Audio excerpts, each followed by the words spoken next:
इमरान खान के खिलाफ कोई बात ना करनी। हाँ, पाकिस्तान नया बन रहा है सारा, वो नवा पाकिस्तान बनेगा बनेगा। ते आ जेड़ा ना अपना यादगार नहीं बना रहे पाकिस्तान, ये गुजरात वाले लै जाना तुसीं।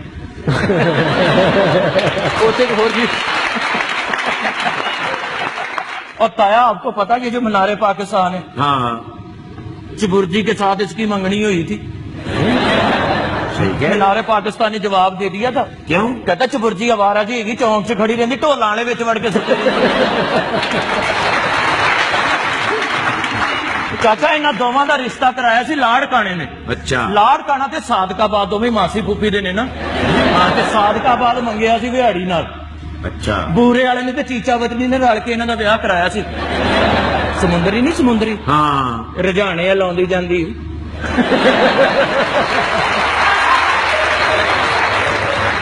सच्ची क्या कह रहा है? इन्हां दोवां नूं उत्तों वेखे चूड़ काणे ने। चूड़ काना ते पिंडी भट्टियां दोवें आपस च सांढू ने ना। ते मैनू सारा कुछ दस्सिया ननकाना साहब ने। ननकाना साहब ते जड़ा वाला दोवें क्लास फेलो ने ना। ते जड़ा वाले दे हत्थों हड़प्पा मरिया सी। क्या मामू कांज नहीं, मामू कांज हाँ। तगड़ा नहीं रहिंदा। ओदा ऑपरेशन होया, एडी पत्तों की निकली।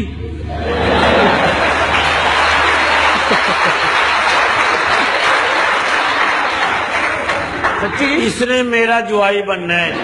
मैं मजाक नहीं करता, ये रिश्तेदारी के मामले होते। पीछे ये पिंडी और एबटाबाद का रौला सुनिया सी ना, दोवां दा चक्कर सुनिया सी ना, पिंडी दा ते एबटाबाद दा। अच्छा। ਉਹ ਚੋਂ ਅੱਲਾ ਨੇ ਬਾਈਪਾਸ ਦਿੱਤਾ ਹੀ। ਚੱਲ ਪਹਿਲਾਂ ਪਿੰਡੀ ਦੇ ਘਰ 4 ਕੱਚੀਆਂ ਸੜਕਾਂ ਸੀ, ਸੜਕਾਂ ਧੀਆਂ ਦੇ ਧੰਨ। ਹੁਣ ਪਿੰਡੀ ਦੋਤਰਿਆਂ ਪੋਤਰਿਆਂ ਵਾਲੀ ਹੋ ਗਈ, ਨਾਲ ਟੂਲ ਪਲਾਜ਼ੇ ਵੀ ਨੇ।